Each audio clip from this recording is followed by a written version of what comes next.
Welcome back to Inappropriate Growth, the podcast where we dive deep into the messy, unconventional, and often hilarious journeys of successful entrepreneurs. Today, we have a true force of nature joining us, someone who seamlessly blends legal expertise with her heart of gold. I'm excited to have the leading legacy lawyer herself, Cynthia Gallardo. It's an honor to have Cynthia on the show. Her bio is incredible, from biology to law, entrepreneurship to community service. She literally does it all. I'm excited to unpack her journey and learn how she helps others build and protect their legacies. I'm excited to get inappropriate.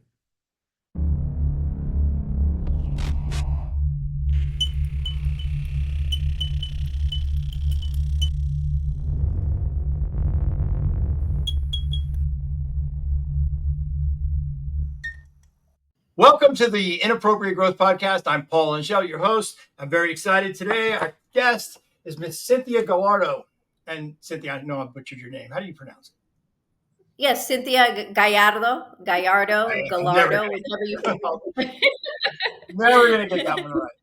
All right. Well, Cynthia, so I don't have to do it and run the risk of messing that up. Why don't you tell everyone watching or listening where you are, geographically, how you got there, and what do you do? Great. Thank you, Paul. I'd love to be able to share with everybody out there, the audience. My name is Cynthia Gallardo. I am your leading legacy lawyer. I'm located in Lafayette, Louisiana, and I service or help individuals have a peace of mind so that by protecting and preserving their legacy.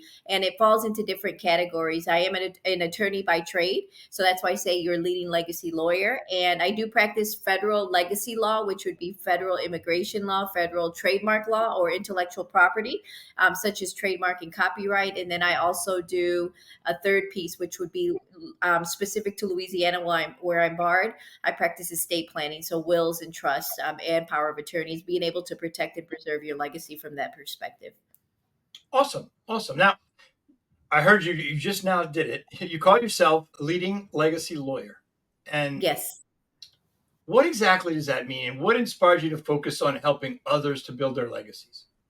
That's a great question, Paul. So I really enjoy helping people in general, just with everything that I've done throughout my life, whether it be, starting out. My mom would always say, Cindy, you're one of those nurturers. You like helping people. So I've always utilized that. And when I had the opportunity, or I made the opportunity, I'll put it that way, Paul, I made the opportunity to be able to go to school later in life and utilize the skill set that I learned in corporate America and incorporate it into entrepreneurship as a solopreneur, and then now leading into my law school career and going into practicing law. So the reason I wanted to do it first of all, in the Hispanic community, I am bilingual, so I do help the Hispanic community a lot with, let's say, translating documents, interpreting, and even, as I mentioned, lawful permanent resident to citizenship. So that's one of the key reasons. The other thing is a lot of people don't really know that there are legal tools that you can utilize to be able to protect and preserve your legacy. And we all know that Louisiana is a little bit different when it comes to our laws. We are a little nuanced compared to the other 49 states and also territories of the United States. So it's interesting. So my goal is to make sure people understand the law so that to a point where they can protect what they have, right? We all spend a lot of money, tears, sweat, I would even say blood, in order to build our legacy. And I want to make sure individuals have the right tools to be able to send it to those individuals or give it to those individuals that need that they want to give it to, right? As opposed to being forced to give it to somebody because you don't have the right tools in place. Gotcha. Well, it seems to track with your career transitions and lays over nicely with your entrepreneurial motivation. I get that. Now it makes so much more sense to me now. But I know you, and I know you're involved in several businesses. I know El Tigre SD, El Tigre Painting. What led you to these specific ventures, and how do they connect to your legal practice, and how do they connect to the concept of legacy? That's a great question. So my husband, we've also been, just like I encourage others to build their legacy, we're working to build our legacy. And as we do it together, that creates a legacy in the community. Louisiana Louisiana, the United States, in the world, etc. Right. So we're working to make a mark on the community and the world. So one of the ways we were able to do it, my husband's a welder by trade, and then I worked in corporate America almost 15 years at a major telecommunications company. So we both decided we wanted to take the step into being an entrepreneur. Now that's a whole different world, a whole different chapter in our life, right? Because how do you do something that you haven't been trained to do? So what we did is we really surrounded ourselves with individuals who had already been there and done that. So what we did is we purchased a Janet King franchise first as our first a business out of the corporate world or the welding world, right? So we still have that business, Paul. We purchased it in 2010, and we still have it in 2024. So it's a pretty exciting ride that we have taken. We really built it out. We first did all the work ourselves, and I'll tell you, it was some of the hardest work I've ever done from a physical perspective. But then we built it up, and we had teams who were able to go into different contracts, and then we supervised those individuals. So that's one of the aspects of it, of our businesses. And then and what the reason we did that is because we really wanted to provide employees or individuals, I wouldn't even say employees, individuals with a community where they could make money and utilize their resources, right, in the best way. And that was through that commercial cleaning. And like I said, we still have it. We still have, in fact, I'm so excited to say one of our employees we started out with is still working for us in one of our contracts. I mean, that was from 2014. So that's pretty exciting there. And then the other part, my husband and I, kind of more of a silent partner from that perspective. My husband and I, we have another partner for the El Tigre SD LLC, and Tigre is basically a tiger in Spanish, right? So that is a mechanic and auto body shop, and it also tied in with a used dealer. So my husband and his partner, what they do is they purchase vehicles that are sold at auction, and then they reconstruct them in the body shop, they paint them, etc., and then they sell those vehicles as reconstructed vehicles. There is a big I would say misconception out there about reconstructed vehicles. Yet, if you truly understand and see that most vehicles that are sold at auction don't really have a lot of damage. My husband and his partner don't buy vehicles that they wouldn't themselves drive, right? So but they purchase the vehicles that have minor damage, they fix it, and then they sell it. And I'll tell you, since that point, my husband and I have never owned a new vehicle. They're all reconstructed. And I can guarantee you, if you saw my vehicle compared to a new one, you wouldn't even tell the difference. That's how I significant it know is. exactly what you're talking about. My son recently, he bought a car that kind of the same thing. It was a Yeah. reconstructed title. It was actually someone who would get totaled. He had a specific body type. Like he liked Nissan Altimas from 2014 to 2018. Okay. And he has basically a graveyard of these cars, Oh, but wow. unlimited amount of parts. He really knows how to work on that specific car. He has a paint and body shop, and he sells low miles, you Yeah. know, Frankenstein versions of this car, but it's all what they call OEM equipment. It's not a Yes. vendor from some company. It's from this exact The car, just original. a different color. So Yeah. the car should have cost like $18,000. He got it for 7, and Exactly. he's had it. He's put over 100,000 miles on it. Still looks brand new. Yes, and you can't tell a difference. I mean, you think about it that way. Think about a human, right? Let's say you get a transplant of some sort. You're still the same human. It's just you have something different inside of you. That's what happens with the vehicle. It's a I don't know. I reconstruction. think I've seen a horror movie about that though. They got some crazy. Right. It Remember? goes back to the Frankenstein you talked about. All right, now I get the diversity of your path, and I Mhm. get where you were and where you are. Was there a specific aha moment that maybe propelled you to leave that corporate world and start your business? Yes, great question because we were at a point in our life, my husband and I, we focus a lot on giving free Bible studies to individuals in the community, so a lot of spiritual activities. So we wanted to center our whole life around those spiritual activities, and I couldn't do it in corporate America because I was working, let's say, 10 to 12 hours a day. I love doing what I was doing. I absolutely love. I worked in customer service. I really enjoy turning a difficulty or what somebody considers a complication into an opportunity to excel and create solutions, right? So I took that and then I put into this entrepreneurial type of thing. So we decided, you know what, we really need to give ourselves more time. My husband was working, let's say, 8 to 10 hours a day as well. So as an entrepreneur, it took a lot of front end work, but then we gave ourselves time by building out the business, first doing the work, then we created the teams, and then we had more free time to do other things. And I'll tell you, that's one of the reasons, the only reason I was able to go back part time to law school, part time, and then eventually complete law school, because I had that freedom or flexibility to put those spiritual things first and then work around with it as an entrepreneur. Okay. Well, I know that you're passionate about empowering legacypreneurs. Yes. I'm curious, what advice would you give to someone who's just starting out and wants to build a business that leaves a lasting impact?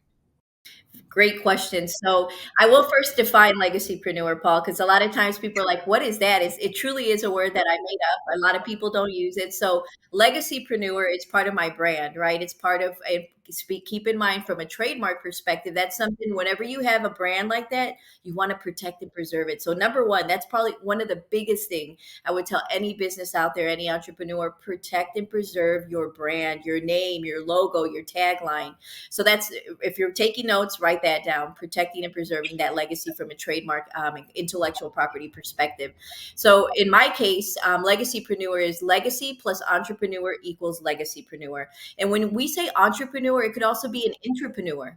So individuals who, like myself, who worked in corporate America, we use the same skill sets to build up that business. Now I took those skill sets and build up my business, right, or our business, and that's what an entrepreneur does. So legacypreneur applies to both intrapreneur and entrepreneur.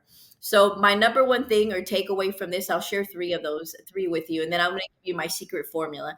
But number one is basically protect it from an intellectual property perspective. I've seen so many times individuals have these amazing ideas. They share them, and then what? Later down the road, somebody has taken that same concept or idea and they labeled it a little bit different, but it's now a new idea for them and they trademark that. So I've seen so many concepts where people's ideas and names have been stolen. So I want to protect you from that.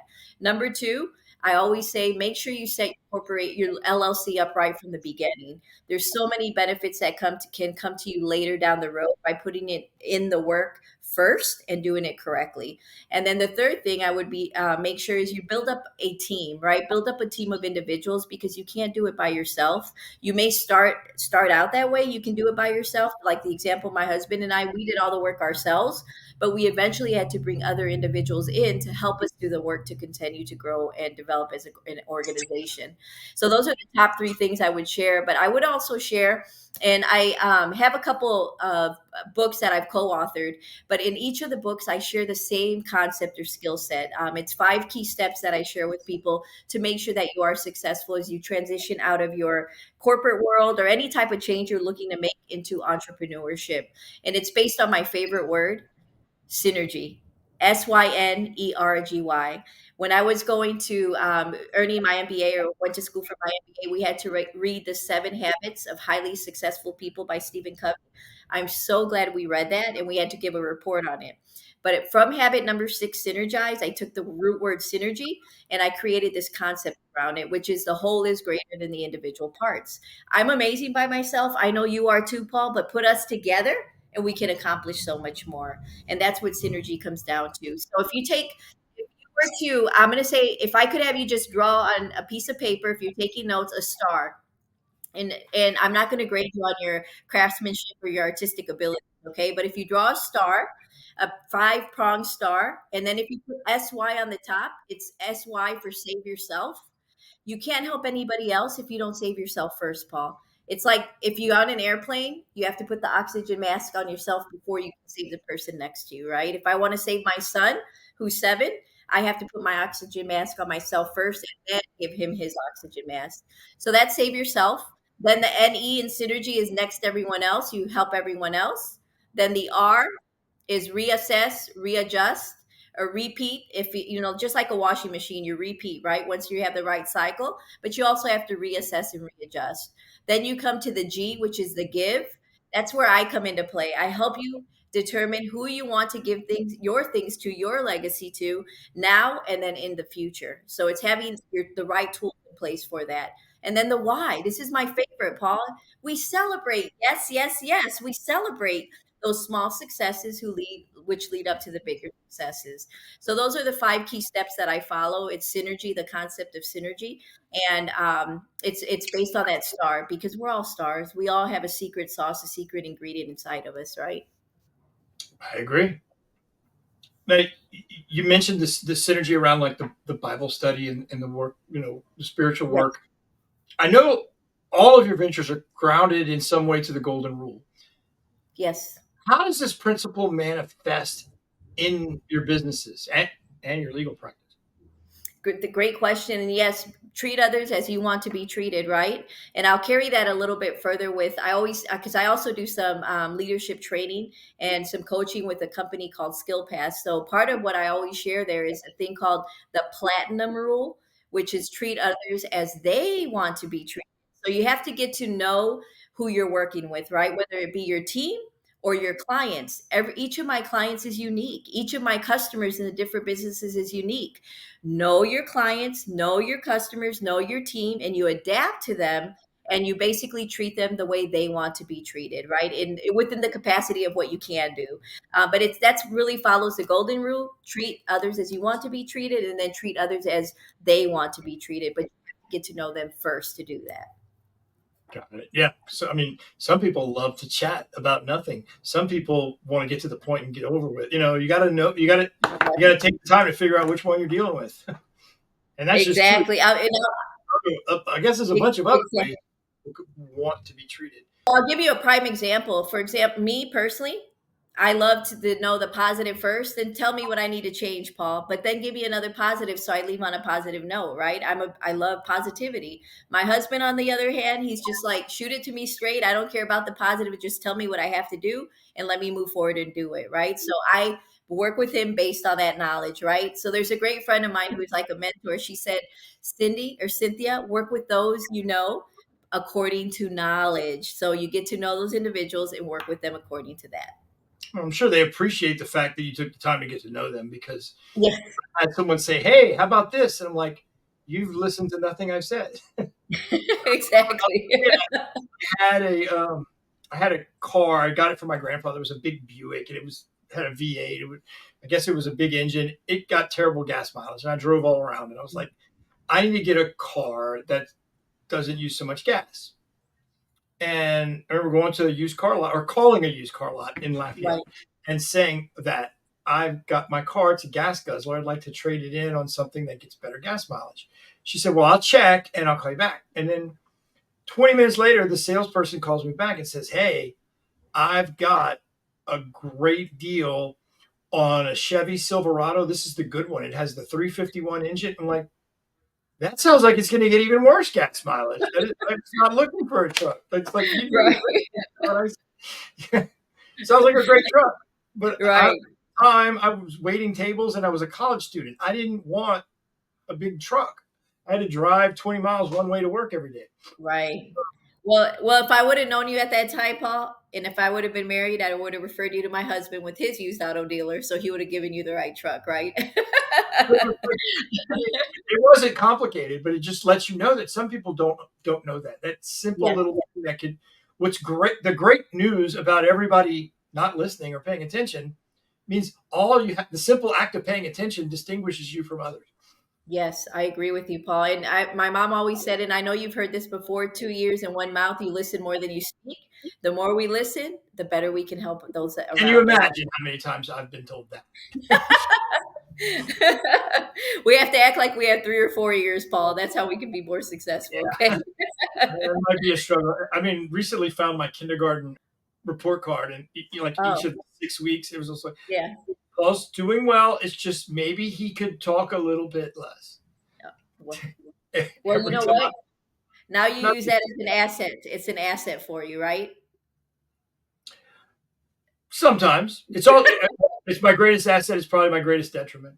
Okay, Uh, there you go. It's all about balance. All about balance, Paul. it's how we spend it. All right, now you've also I guess you have a lot of spare time, so you've been involved in community service. I know that you've fostered children. Oh, We talked yeah. about leading Bible studies, but How do these experiences inform your work and your perspective on building a legacy?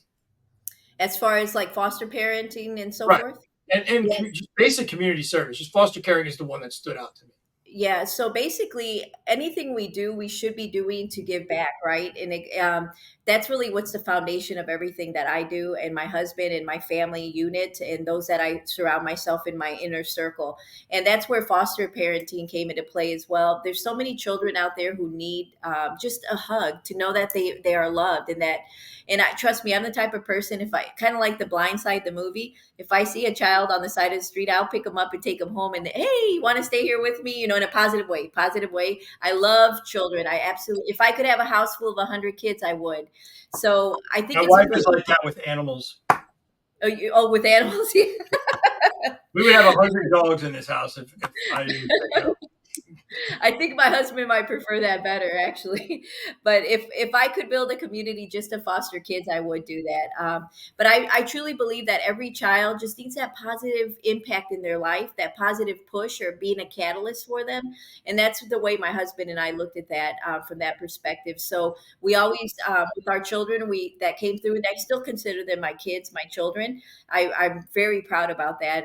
And of course, and even with the adoption. We've adopted our son, our last child that came through as a foster child. He's now our son. He came to us at 3 months old. We adopted him at 3 years old, and he's now 7 years old. So it's a positive story all around, a very positive experience for us. So to your question, it lays a foundation, always giving back, always finding a way to give back, and doing things not for our own interests, but making sure that we can impact others in a positive way. And I'll be honest, that helps me feel good, right? There's more happiness in giving than in receiving, and that's so true. I take that to heart, and that's the way I live my life. Well, and legacy. I mean, you turned someone in need of help into part of your Into my legacy. legacy. Yeah, Right. that's my legacy. Now you're their mom. That's Yes. fascinating. All right. You revived the Latinx Hispanic Law Student Association at Southern University Law Center. yes. Our I, alma mater, Paul. I wrote SULC and I'm like, what is that? Now I know what it is. What challenges did you face in this endeavor? And what advice would you give to students who are passionate about making a difference in their communities or their campus activities? That's a great question. So opening that up or setting that up, there were definitely challenges, right? Finding individuals with that same mindset. And law school, we're so busy, busy, busy, busy. It's really, I would say the biggest challenge was finding the time to do it, but then more happiness in giving than in receiving, the ways you can help other people. That's really what made that impact for us, for those individuals in the group. And I would say my advice to law students is get engaged as you can. And what I will say about Southern is that it's more of a open environment where you really do try to help each other out versus that competitive environment. It's a friendly competition, but individuals, we really do want to help each other. That's my biggest takeaway or give back to students is get engaged, but also make it a friendly competition, not where you want to push other people out, but let's find a way to work together. That synergy, right? Being synergistic so that we can all be successful. You're on the Inappropriate Growth podcast. Um, what does inappropriate growth mean to you? And how does that play? How would you say it's played a role in your journey? Well, definitely in my case, because I've had the opportunity to work with you, sit with you, and see what you do. It's helped me a lot to really open my eyes. And I would say, just in the time that I had worked with you, you made me think about things and really question things that I hadn't done so before. So it's helped me to see that, you know what? Inappropriate growth based on numbers, you put that out there and envision something, write it down. You can do so much with that, Paul. You can do so much with that. So you were the catalyst for me to really sit down and think about those things, really put it on paper and see what we can do to establish those goals leading into the next quarter, the next year, etc. So I do appreciate that. I do want to say thank you. You pushed me, and I'm glad you did. And it really made me sit down and look at what I needed to do. And I still have a lot of room for growth. Um, that growth is there. It needs to be continue to grow.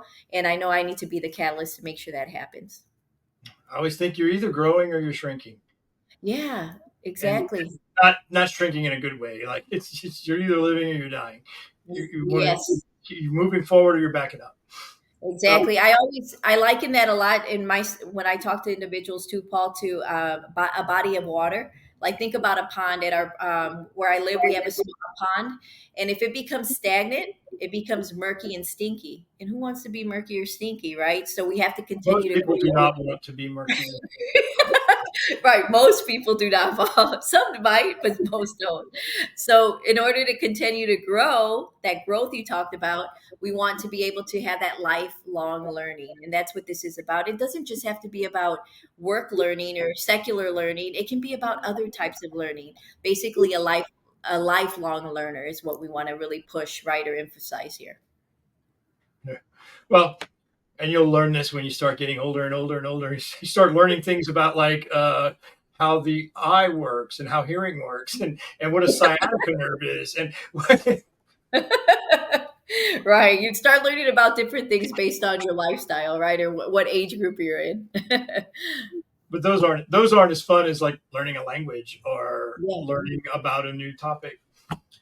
And I'm curious. I'm in this vein. I mean, you're not going to stop learning. You're not going to stop growing. You're not Oh, going to no. stop. What do you think is next for you? What dreams and aspirations have you not hit yet? And professionally and personally, what's the future look like? That's a great question, Paul. So for my law firm, there's definitely I see it as growth opportunity in the sense of helping more individuals create their legacy, right? So that's number one for me from that professional perspective, and then also from a personal professional perspective, I would say I've co-authored with other authors in many books, and I really enjoy that. I've written one book for children. It's called You, Me, and DNA because I love DNA, Paul. I have a background in DNA, in biology, so that's a book geared towards children between the ages of 7 and 9, giving them a scientific approach to why they look the way they do, to increase their self esteem and help them appreciate others around them, right? So most people really can't argue science, most people, but when it comes to DNA, you can't really argue DNA, right? That's a part of who we are. So that's one aspect of it. And so my next step with that is, and I have it in Spanish and English, by the way. It's You, Me, and DNA, or Tu, Yo, y ADN. And then there's going to be a series based on DNA there for children. So my next series is it's about families, building families through adoption. And so in the first book, my nephew is the star, the narrator. In the second book, it'll be my son. And then the third book I already have in the works. One of my nieces has diabetes. She was diagnosed at about, I think it was 12 or 13. So she's going to be the narrator there to help other juveniles with that same issue or disease. So that's the third one. And then I have a close friend whose child had a transplant. So we'll have one based on transplants for children. And it's all tied back to DNA, right? So that same concept of DNA. I'm also finishing up. I finished the book. Now it's putting it out there, which I may reach out to you to get help with you on that too, Paul. But this book is called Business with a Twist. Business with a Twist. So building your business, continuing to grow your business, but with a twist. And you can talk about that in different ways. But I do this because the double helix of DNA, you make your business unique, right? That's the twist in your business that will help you make it successful. So there's a lot of concepts, synergy being one of those concepts that I talk about in the book. So that's one of the big things for 2025 that will be coming out. That's exciting. And then the biggest one, like I said, from a professional perspective, is helping more clients, my clients, be able to build their legacies and protect their legacies. Well, you're definitely not a lazy person. I'm glad you got up off the couch for this call. I, I'm so glad that you came here. This was a fun call. It's always great talking with you. Thank you. Let's say somebody's watching us and somebody's listening to us. Podcast goes out multiple ways, and they want to get in touch with you. They want a Louisiana estate plan, or they want to Yes. talk about leadership, or they want to talk about your books, or anything. If they want to get in touch with Cynthia, I'm sure you want to talk to them. I What is would the love best to. way for them to get in touch with you? That's a great question. And I would definitely want to get in contact with all you out there who want to protect and preserve your legacy. So you can reach me at Cynthia Gallardo Legacy on Instagram at Cynthia Gallardo Legacy, or you can also reach me directly via my email, Cynthia, my first name, at Cynthia Gallardo, my first and last name.com. Try to make it as easy as possible. And then you can also call me directly at 337-517-3977. And you can go to my website. I will put that out there, www.cynthiagallardo.com. You are everywhere. This is awesome. Well, this has been a treat. I'm excited about this. I'm excited to put this all together and for everyone. Thank you again so much. You made this podcast so much better. And I want you to remember, just as much as I want all our listeners and all the people that are watching to remember, if you're going to grow, chances are you're going to have to do something inappropriate. That's right.